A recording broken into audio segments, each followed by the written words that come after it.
আজ আমি এখানে দাঁড়িয়ে আপনাদের সামনে আমার বাংলাদেশের ভক্তদের নিয়ে গুরুত্বপূর্ণ কিছু কথা বলতে চাই। আমি জানি আপনাদের অনেকেই ভাবছেন ট্রাম্প বাংলায় কথা বলছে কেন। বন্ধুরা, আমি শুধু বাংলায় কথা বলছি না, আমি বাংলার চেতনা নিয়েও বলছি। কিন্তু কেন বলুন তো? আমেরিকায় আমরা আব্রাহাম লিঙ্কনকে সম্মান করি, ভালোবাসি, কিন্তু আমরা কি তাকে জাতির পিতা বানিয়ে ব্যবসা করি? আমি আমার শপথ অনুষ্ঠানে তার নাম একবারও বলিনি। এতে তার যেমন মান ইজ্জত যায়নি, আমেরিকারও সম্মান ক্ষুণ্ণ হয়নি। আমি প্রেসিডেন্ট হিসেবে শপথের পর লিঙ্কনের মাজারে ফুল দিয়ে তার দোয়া নিয়েছিলাম, ওটাই না। আমি কিন্তু সেখানে না গিয়েও আমার কাজ দারুণভাবে চালিয়ে যাচ্ছি। আমেরিকারা কিন্তু আমার কাজে হাত তালি দিয়েই চলেছে। বন্ধুরা, আমরা এগিয়ে চলেছি, ভবিষ্যতের দিকে তাকিয়ে আছি। কিন্তু বাংলাদেশে তোমরা শেখ মুজিব আর জিয়াকে নিয়ে পড়ে আছো। তারা যদি কবর থেকে উঠে আসেন, তাতেও কি দেশের অর্থনীতির উন্নতি হবে? আমি শপথের দিন একবারও জর্জ ওয়াশিংটনের নাম নেইনি, তাতে কি তিনি কম সম্মানিত হলেন? আমরা তো ওয়াশিংটনের জন্মদিনে কেক কাটি না, তোমরা চেতনার জন্মদিনে মিছিল করো। চেতনা নিয়ে পড়ে থাকার মানে কি? চেতনা কি কোনো নতুন অ্যাপ নাকি, যা আপডেট করতে করতে ব্যাটারির চার্জ ফুরিয়ে যাবে? আমেরিকানরা যদি প্রতিদিন স্বাধীনতা যুদ্ধ নিয়ে পড়ে থাকত, তাহলে আমরা আজ এত বড় শক্তি হতে পারতাম। আমরা ব্রিটিশদের বিরুদ্ধে রক্তক্ষয়ী যুদ্ধ করেছি, কিন্তু আজ ব্রিটেন আমাদের অন্যতম সেরা বন্ধু। আর তোমরা পাকিস্তান নিয়ে এত বিদ্বেষ কেন? 1971 তো ইতিহাস, 21 সালে এসে এখনো একাত্তর করছো। এটা আমি সারা বিশ্বে কোথাও দেখিনি। উঠতে বসতে শুতে এতবার 71 বলছো যে মনে হয় ইতিহাস বইও ঘুমিয়ে পড়েছে। শেখ মুজিব ও তার কন্যা হাসিনা এই চেতনার ইনজেকশন পুশ করে তোমাদের অচেতন করে নিয়ে দেশটাকে তলাবিহীন জুড়িতে পরিণত করেছে।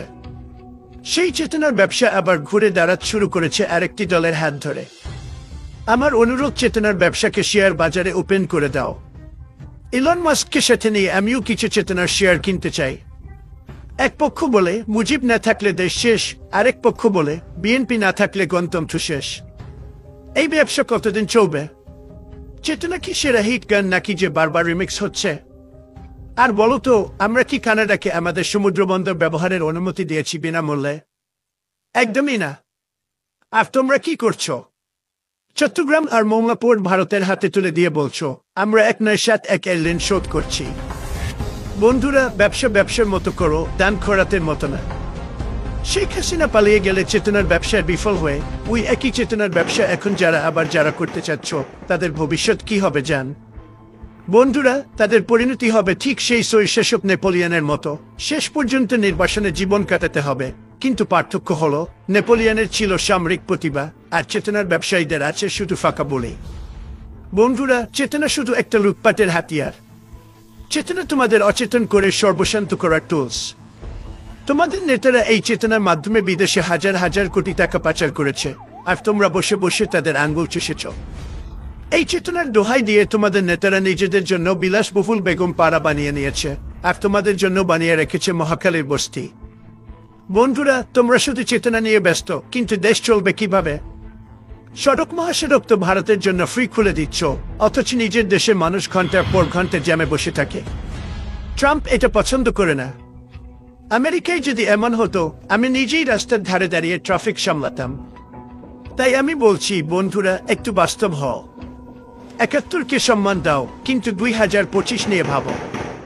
আমেরিকা বাংলাদেশকে ভালোবাসে, আমি বাংলাদেশকে ভালোবাসি, কিন্তু আমি চেতনার ব্যবসা ভালোবাসি না।